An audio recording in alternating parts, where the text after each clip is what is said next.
वापस लौट चलो। आगे जाने का प्रयास करना व्यर्थ है। तुमने दो बार धन का दुरुपयोग कर दिया, जिस कारण कच्छप निधि प्राप्त करने हेतु तुम अयोग्य साबित हो गए हो। क्या मैंने कुछ अनुचित कहा क्या? नहीं, हो सकता है अनुचित नहीं कहा हो। हाँ, तो मैं कह भी नहीं सकता, क्योंकि मैंने तुम्हें धन का दुरुपयोग करते हुए देखा है। उस निर्धन परिवार जिसे धन की आवश्यकता थी, उसे नहीं देकर उस व्यापारी को दे देना धन की दुरुपयोगिता नहीं तो और क्या है। इसलिए कच्छप निधि को प्राप्त करने का स्वप्न त्याग दें और वापस लौट चले। नहीं सेनापति जी, मैं इस धन को पूर्ण व्यय किए बिना नहीं लौटूंगा। बिना पूर्ण व्यय किए लौटना कच्छप राज की आज्ञा का उल्लंघन होगा। हमारी रक्षा करो, हमारे प्राणों की रक्षा करो।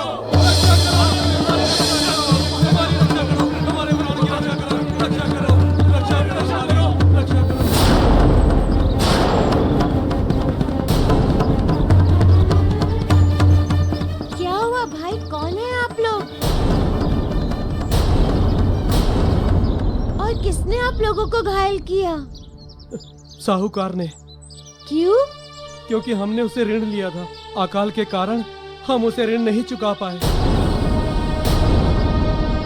यदि हमने उसे उसका ऋण नहीं चुकाया तो वो हमसे हमारे प्राण लेकर अपना ऋण वसूल करेगा।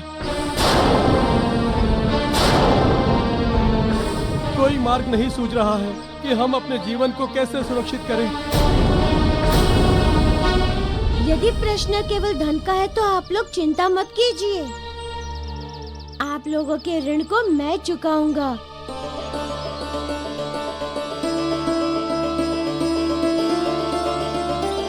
मुझे ले चलिए अपने ग्राम, चलिए। चलिए।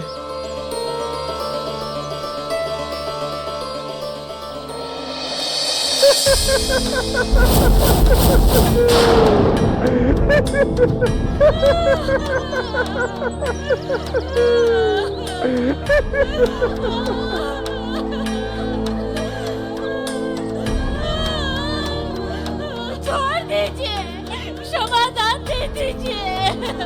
छोड़ दूं इन्हें? क्षमादान दे दूं? हैं? मुझे मेरा धन चाहिए।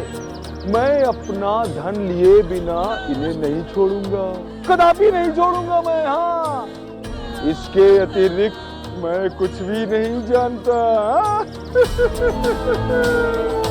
कैसे नहीं जानते श्रेष्ठ जी? इस बार भी तो सूखा पड़ गया। आपसे लिया हुआ धन हम कैसे वापस करेंगे? अच्छा, कोई बात नहीं। यदि तुम लोग मेरा धन नहीं चुका सकते ना, तो मुझे विधि आती है।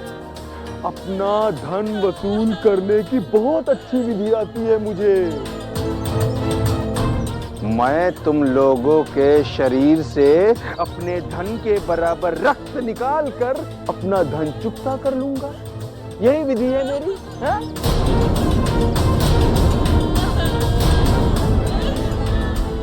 सैनिकों, इस व्यक्ति ने मुझसे एक मुट्ठी धन लिया था।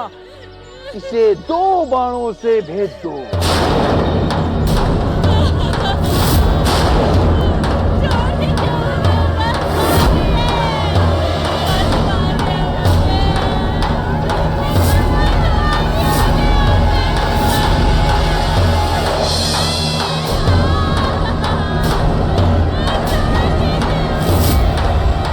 अरे मूर्खों, देख क्या रहे हो? चलाओ।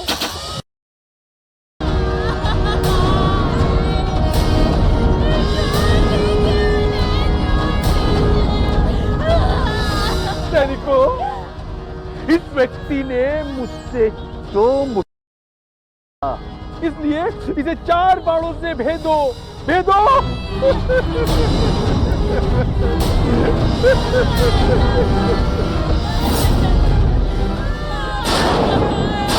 ठहरो,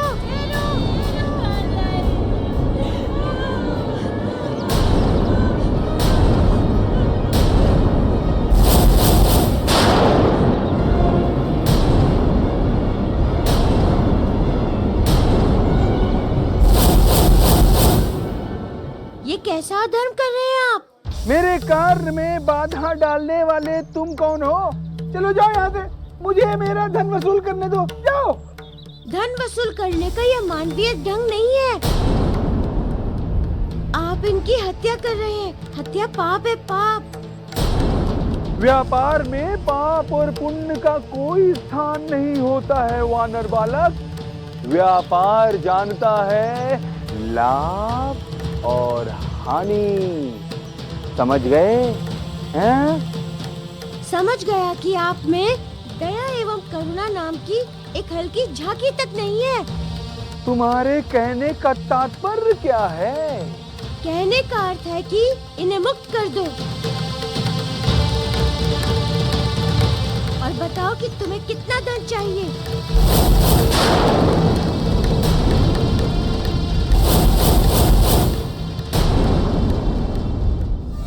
मारुति, मुझे तुमसे कोई धन नहीं चाहिए। मुझे तो चाहिए तुम्हारे हाथों धन का दुरुपयोग, ताकि तुम कच्छप निधि के लिए अयोग्य सिद्ध हो जाओ। बस मेरी तो यही मंशा है। अब मौन क्यों खड़े हो? बोलो ना, कितना उधार है तुम्हारा इन पर? इसके लिए तो मुझे हिसाब पुस्तिका देखनी होगी। उसके लिए तुम्हें मेरे साथ महल चलना होगा। चलोगे?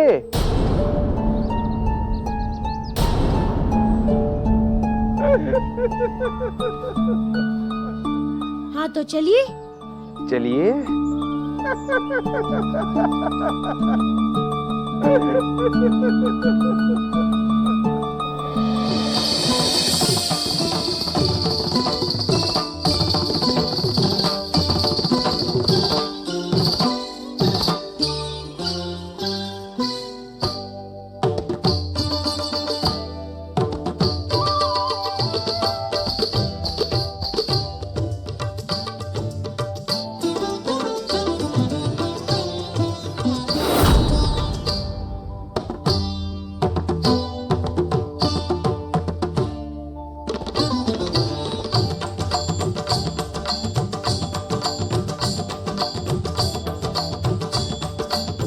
मारुति, ये व्यक्ति कच्छप निधि के धन को प्राप्त करने के योग्य नहीं है।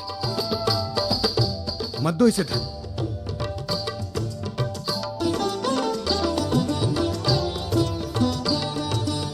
श्रेष्ठ जी, अपना धन ग्रहण कीजिए तथा हमें आज्ञा दीजिए। तनिक रुकिए, नृत्य का आनंद ले लेने दीजिए और आप भी लीजिए। कितना सुंदर नृत्य हो रहा है। हम यहाँ नृत्य देखने नहीं आए श्रेष्ठ जी। तो हम कौन सा नृत्य दिखाने के लिए लाए हैं? बल्कि धन व्यय की विधि दिखाने के लिए लाए हैं। हाँ। ये तो आपकी अभिरुचि पर निर्भर करता है। सेनापति जी, इन्हें धन दे दीजिए। नहीं, ये धन इसे मैं नहीं दूंगा। ये अयोग्य है, दुराचारी है, धन का दुरुपयोग करेगा ये। अच्छा ठीक है, आप ये धन मुझे दे दीजिए। दीजिए, लाइए।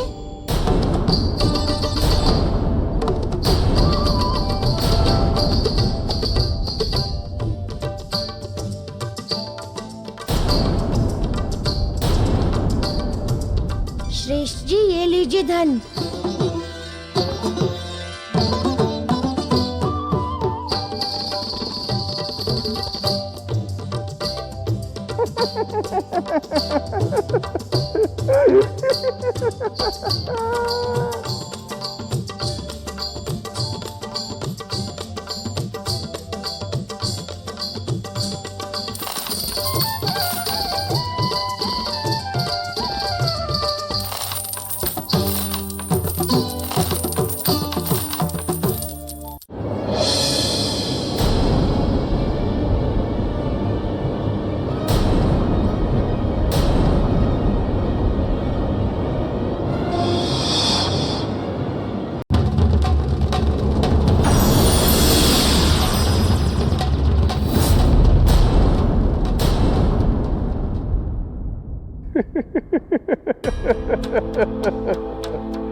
अंततः मैंने मारुति के हाथों इस पवित्र धन का दुरुपयोग करवा ही दिया।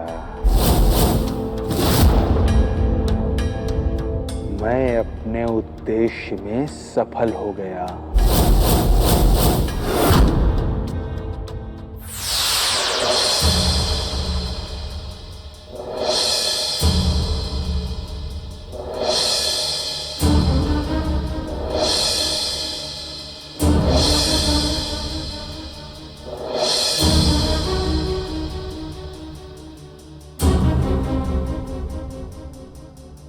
कच्छप राज, आपकी आज्ञा अनुसार आपके द्वारा दिए धन को मैंने व्यय कर दिया। किंतु महाराज, इन्होंने धन का सदुपयोग नहीं, दुरुपयोग किया है। किसी भी सुयोग्य सुपात्र को धन नहीं दिया इन्होंने। आप कहना क्या चाहते हैं सेनापति? विस्तार से कहिए। महाराज, सर्वप्रथम मार्ग में एक वृद्धा मिली,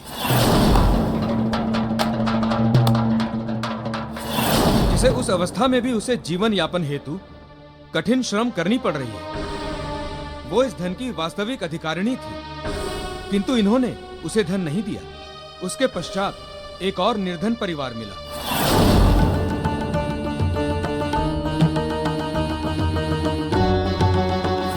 जिसके पास अपने बच्चों तक को भोजन कराने का धन नहीं था। उसे इन्होंने धन नहीं दिया। दिया किसे? तो एक व्यापारी को।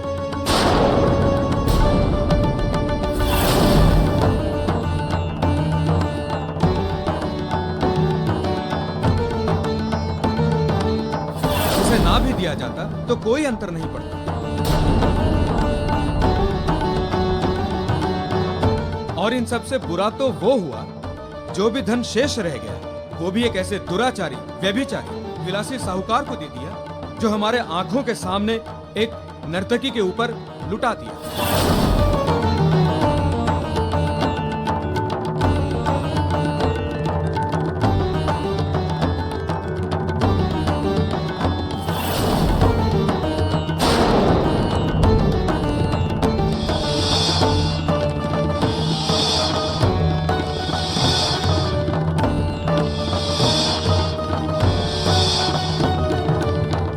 अब आप ही बताएं महाराज, ये धन का दुरुपयोग नहीं तो और क्या?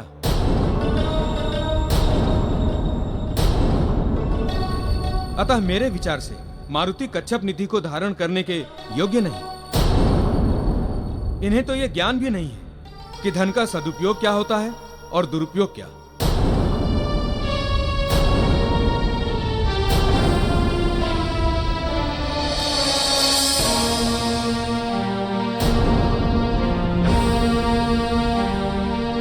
मारुति, बहुत खेद के साथ कहना पड़ रहा है कि सेनापति के वर्णन के अनुसार आप कच्छप निधि को प्राप्त करने के योग्य नहीं हैं।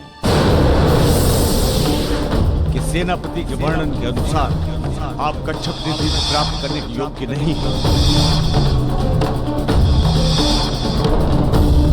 आपको कच्छप निधि नहीं प्राप्त हो सकती।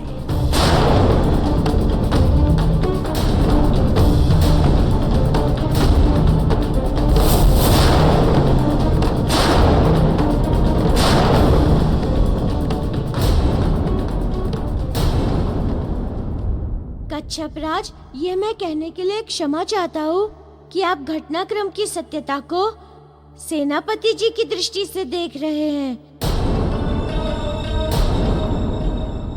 अपने विवेक की दृष्टि से नहीं। आप तथ्यों का विश्लेषण करेंगे तो सत्य स्वतः छनकर सामने आ जाएगा।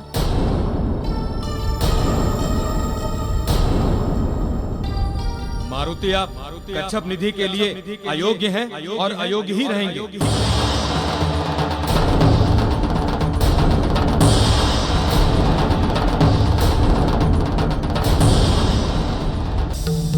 मैंने कहा था ना कि देवराज इंद्र के माया जाल से कोई नहीं जीत सकता। मारुति अयोग्य सिद्ध हो ही गए। नारायण नारायण। इंद्रदेव, आप सदैव अश्वारोही रहते हैं, प्रत्येक क्षण शीघ्रता में, और यही आपकी कमी है। आपके कहने का तात्पर्य क्या है? इंद्रदेव तनिक धैर्य रखिए, अभी तो आपने केवल सेनापति का पक्ष सुना है। प्रभु हनुमान ने अपना पक्ष तो अभी रखा ही नहीं। उन्हें भी तो अपना पक्ष रखने दीजिए, उन्हें भी तो सुनिए।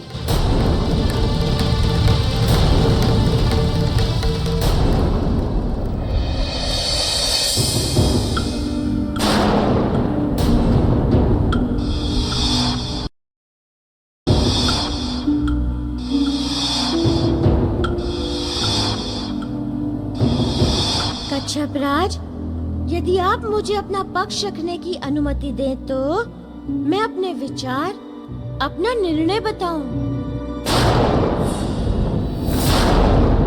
कि मैंने क्या सोचकर उस वृद्धा स्त्री को धन नहीं दिया।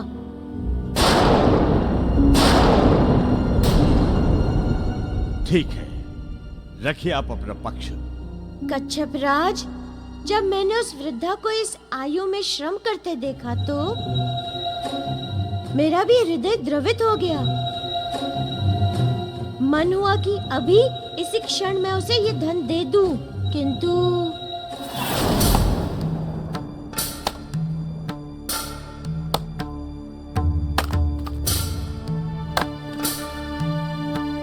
निश्चित ही ये वृद्धा इस धन के योग्य है, क्योंकि जीवन की इस अवस्था में ये संघर्षरत है, धन का अभाव है, इसीलिए तो भगवत भजन की आयु में कोई क्यों इतना कठिन श्रम करे।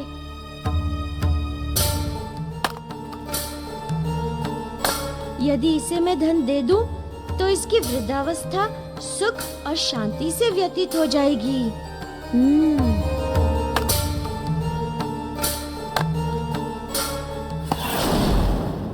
क्योंकि यदि मैं ये धन उस वृद्धा को दे देता तो ये धन उसके लिए संकट का कारण बन जाता। वो कैसे, जबकि दोनों की अवस्था समान थी? वो ऐसे महाराज कि पहली वृद्धा वन में अकेली रहती थी तथा उसकी कुटिया पर दस्यु दल घात लगाए रहते थे। यदि उन्हें इस सत्य का पता चल जाता कि इस स्त्री के पास कहीं से इतना धन अकस्मात आ गया है, तो निश्चय ही वे धन प्राप्त करने हेतु उसकी हत्या कर देते। तुम्हें कैसे पता कि वो दस्यु दल उस वृद्धा की कुटिया पर घातपूर्ण दृष्टि लगाए बैठे थे? मुझे इसकी जानकारी उनकी बातों को सुनकर लगा।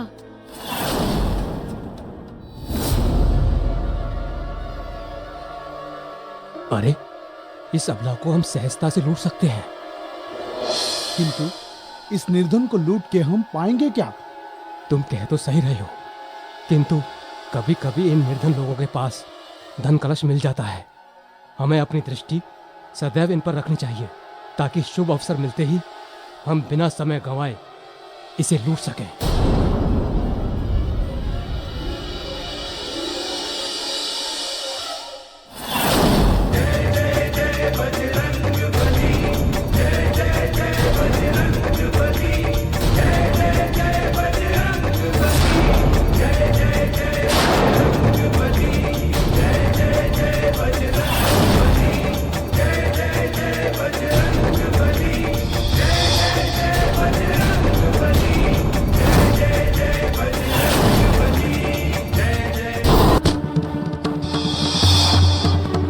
किंतु इस निर्धन को लूट के हम पाएंगे क्या?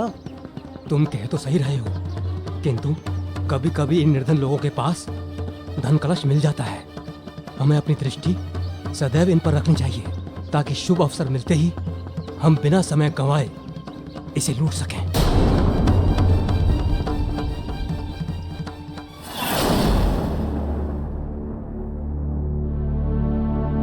इस प्रकार मैंने उस वृद्धा के जीवन की रक्षा हेतु वो धन उसे नहीं दिया। उस स्त्री के संबंध में आपकी दूरदर्शिता प्रशंसनीय है मारुति। आपने उसे धन न देकर निश्चित रूप से उसका हित किया, किंतु उस निर्धन परिवार को आपने धन क्यों नहीं दिया? उनके जीवन पर तो किसी प्रकार का बाह्य संकट नहीं था।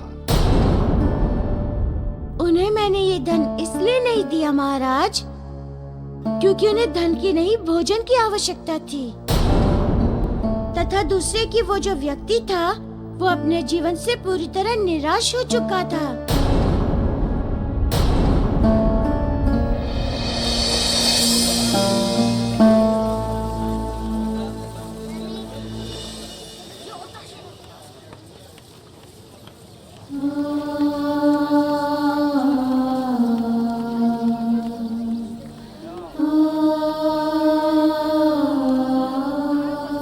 इस पुरुष को अपने परिवार के पालन पोषण के लिए धन की आवश्यकता तो अवश्य है, किंतु ये व्यक्ति पूरी तरह निराशा और हताशा के भंवर में फंसा हुआ है।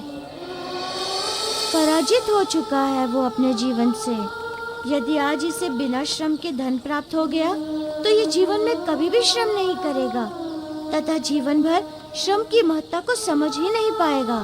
अतएव मुझे इसके लिए कुछ ऐसी ठोस सुदृढ़ व्यवस्था करनी चाहिए जिससे ये अपने परिवार का भरण पोषण करने में समर्थ हो जाए।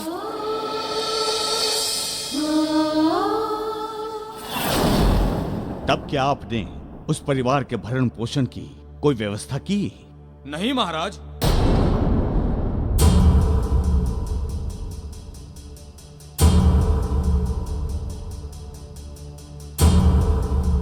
नहीं महाराज, इन्होंने उस परिवार के भरण पोषण की कोई व्यवस्था नहीं की। जो धन उन्हें देना चाहिए था वो धन इन्होंने व्यापारी को दे दिया। क्यों धन दिया उस व्यापारी को आपने मारुति? क्योंकि वो केवल एक व्यापारी नहीं था महाराज, वो एक सच्चा और उदार प्राणी था। उसके हृदय में दूसरे के लिए पीड़ा थी।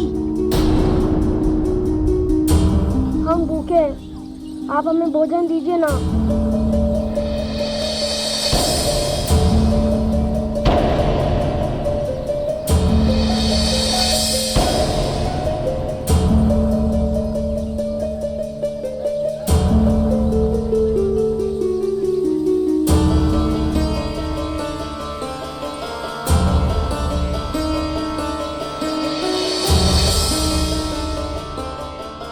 इसी विचार से प्रेरित होकर मैंने उस व्यापारी को धन दे दिया ताकि वो अपना व्यापार पुनः प्रारंभ कर सके तथा समाज का कल्याण कर सके। आप इतने विश्वास से ये बात कैसे कह सकते हैं कि वो उस निर्धन परिवार की सहायता करेगा ही? और यदि उसने उस धन से व्यापार ही नहीं किया तो फिर क्या होगा? नहीं महाराज, ऐसा कदापि नहीं होगा, क्योंकि व्यक्ति का आचरण उसके मूल स्वभाव का दर्पण होता है। उसके चरित्र से आश्वस्त होकर ही मैंने उसे धन दिया है महाराज। अतः आप भी आश्वस्त रहें। मैं तब तक आश्वस्त नहीं हो सकता जब तक प्रत्यक्ष रूप से उस व्यापारी को उस निर्धन परिवार की सहायता करते न देख लूं। तब तो इसके लिए आपको उस व्यापारी के गृह चलना होगा महाराज।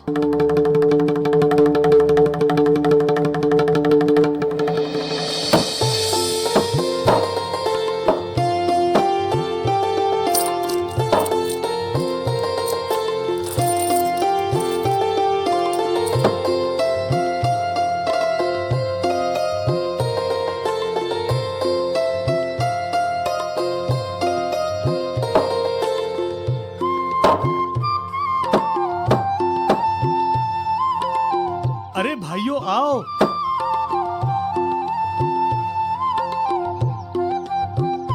अपने अपने श्रम का धन ले जाओ और जाकर भोजन ग्रहण करो।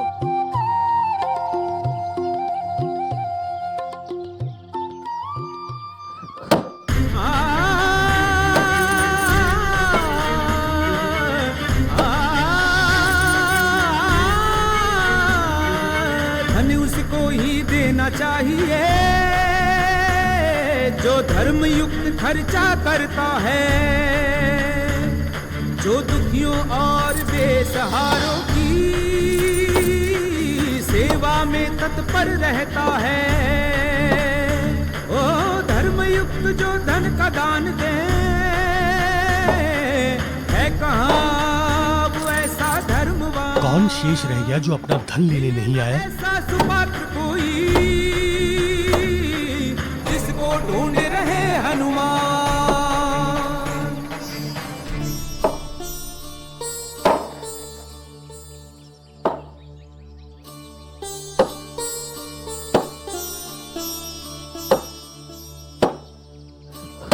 देवी दत्त, भोजन का समय हो गया है और तुम अभी भी लकड़ियां काट रहे हो। जाओ जाकर भोजन करो। बस श्रेष्ठ जी, थोड़ी लकड़ी शेष है, काट कर जाता हूँ। देवी दत्त, लकड़ियां प्रतीक्षा कर सकती हैं, लेकिन भूख प्रतीक्षा नहीं कर सकती। इसलिए घर जाओ, परिवार के साथ भोजन करो। लकड़ियां कल कट जाएंगी।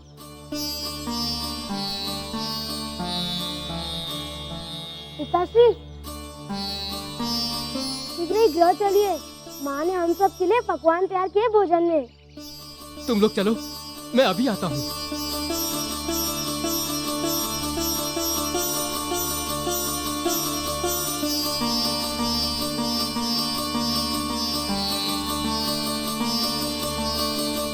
श्रेष्ठ जी, आपने हमारे जीवन को एक नई आशा, एक नए विश्वास और हर्षोल्लास से भर दिया। देवी दत्त, मैंने कुछ भी नहीं किया। जो किया है ईश्वर रूप में उस वानर बालक ने किया।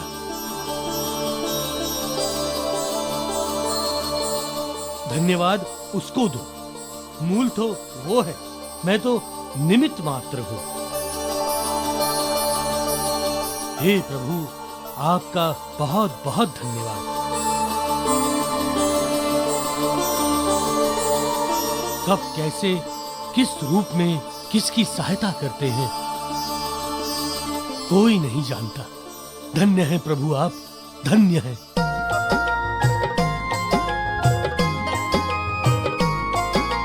नाम हनुमान बलवान बाल भगवान, महिमा अनंत जग सृष्टि गुण गायो है। महाशक्ति दिव्य शक्ति ऐसो महावीर शक्ति, देखी देखी वैरिणी को अंतर कपायो है। अंजनी को लाल लाल लाल काल, क्रोधवंत को न समझ पावे भ्रुकुटी चढ़ायो है। बाल हनुमान महाकाल भगवान धाय, वैरिणी के अंत है तू गदा को उठायो है। वैरिणी के अंत है तू गदा को उठायो है। वैरिणी के अंत है तू गदा को उठायो है। इससे बड़ा हितकारी कार्य और दूसरा हो ही नहीं सकता। एक मनुष्य के जीवन को हर्षोल्लास से भरना 100 जन्मों की तपस्या के पुण्य से भी बड़ा है।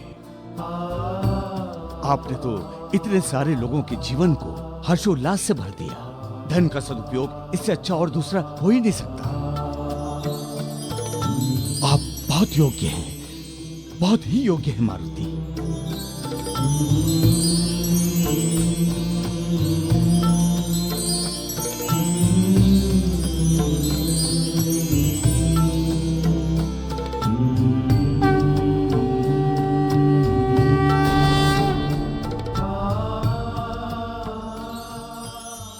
नारायण नारायण। इंद्रदेव, आपकी सोच तो सोच भरी रह गई। देखिए, प्रभु हनुमान कच्छप निधि के योग्य हो गए।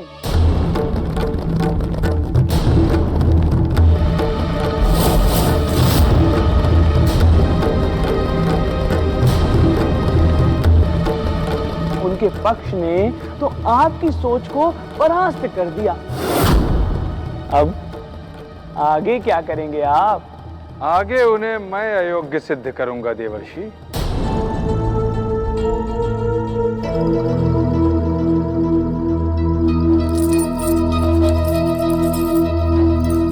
ये देखिए, ये वो धन है जिसे मैंने नर्तकियों पर लुटाया है।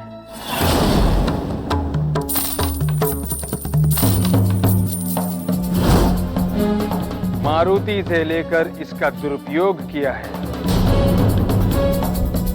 अब देखता हूं मारुति कच्छप राज से कौन सा तर्क रखते हैं अपनी अयोग्यता सिद्ध करने के लिए।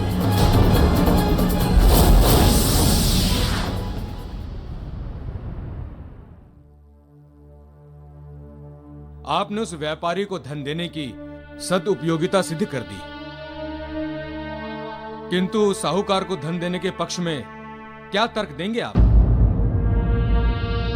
जिसने धन लेते ही नर्तकियों पर लुटाना प्रारंभ कर दिया। महाराज, इन्होंने साहूकार को धन देके उस धन का सरासर दुरुपयोग किया है। मैं सेनापति की बात से सहमत हूं मारुति कि आपने उस विलासी साहूकार को धन देकर धन का दुरुपयोग ही किया है।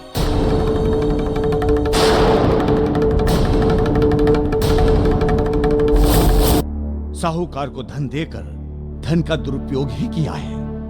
महाराज, विचारों में अंतर के कारण मैं जिसे सदुपयोग समझ रहा हूँ उसे आप दुरुपयोग समझ रहे हैं। क्या अर्थ है इसका?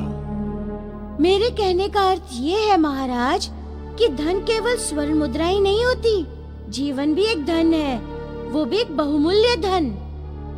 आशय स्पष्ट कीजिए मारुति। मेरे कहने का अर्थ ये है महाराज, मैंने निर्जीव मुद्राओं के द्वारा उस बर्बर साहूकार के पंजे में बंदी जीवन धन को अर्जित किया है। गया हुआ धन पुनः प्राप्त किया जा सकता है, किंतु गया हुआ जीवन दोबारा प्राप्त नहीं किया जा सकता। यदि मैं उस साहूकार को उसके उधार के धन नहीं देता तो वो उन ग्रामवासियों को मार देता।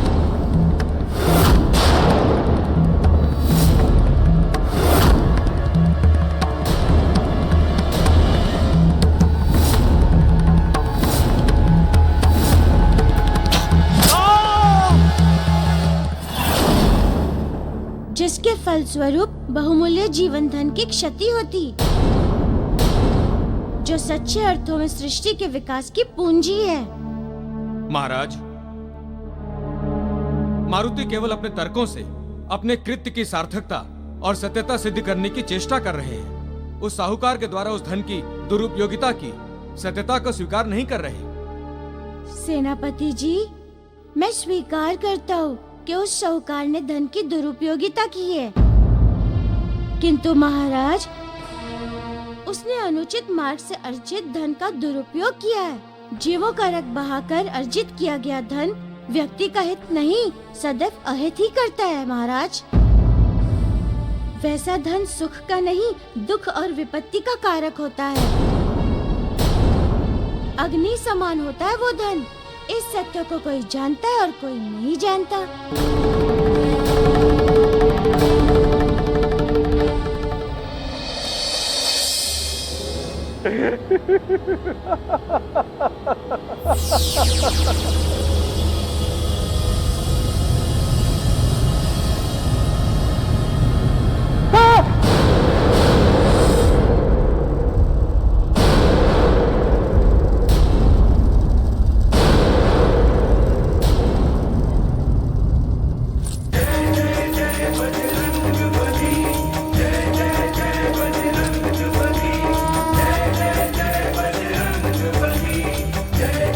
धन की वृष्टि?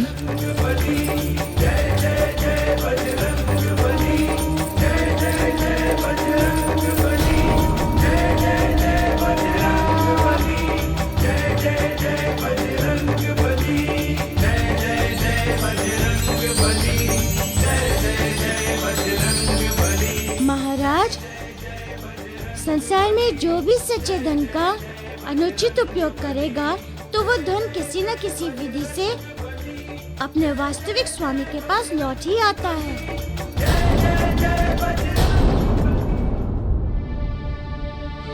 मारुति, आपने पूर्ण धर्म, नीति और सांसारिक व्यवहार के अनुसार धन को व्यय करके प्रत्यक्ष एवं परोक्ष दोनों रूपों से सिद्ध कर दिया कि धन का इससे समुचित उपयोग और नहीं किया जा सकता था। अतएव कच्छप निधि की इस परीक्षा में आप सफल हुए।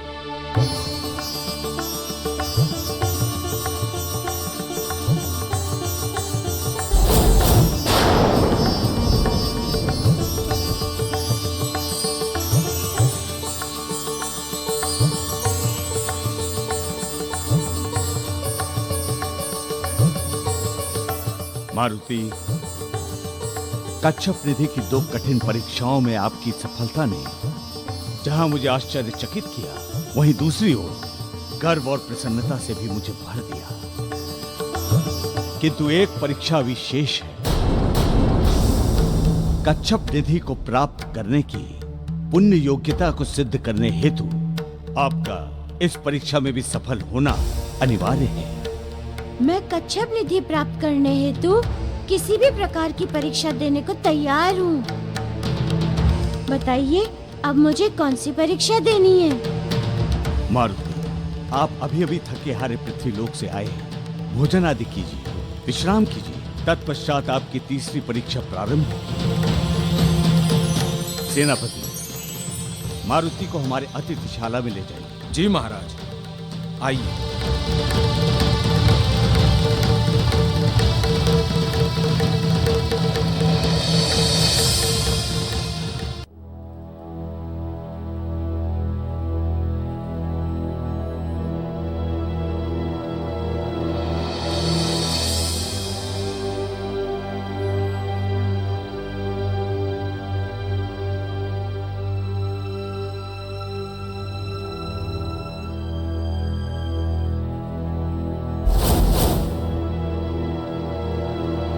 मारुति, यह रहा आपका कक्ष।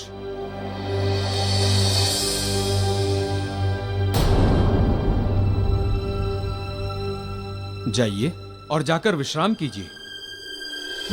तब तक मैं आपके लिए भोजन की व्यवस्था करके आता हूं। जाइए।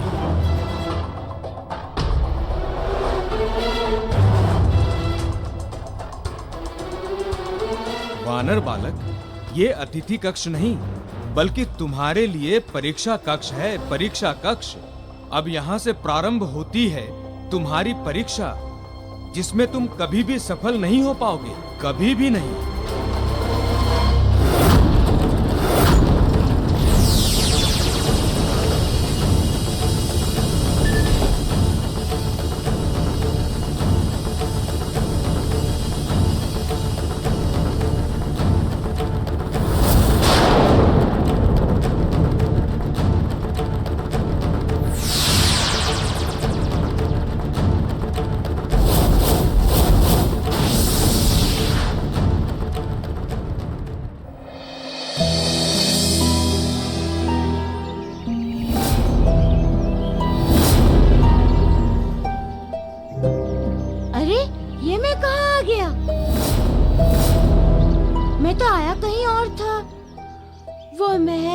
कच्छप लोग, वो कच्छप राज, ये सब कहाँ गए?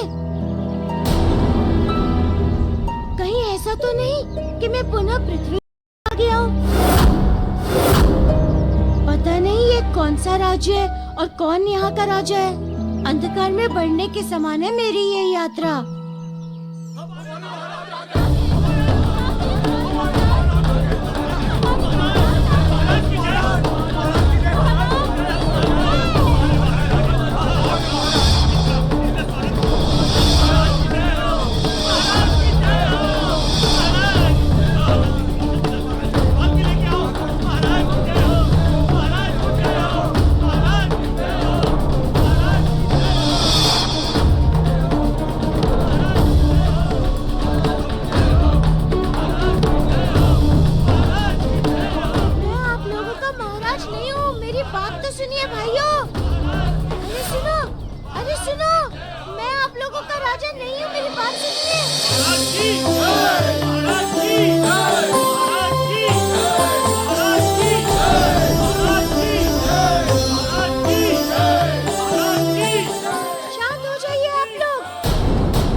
मैं तो इस राज्य को जानता तक नहीं हूँ।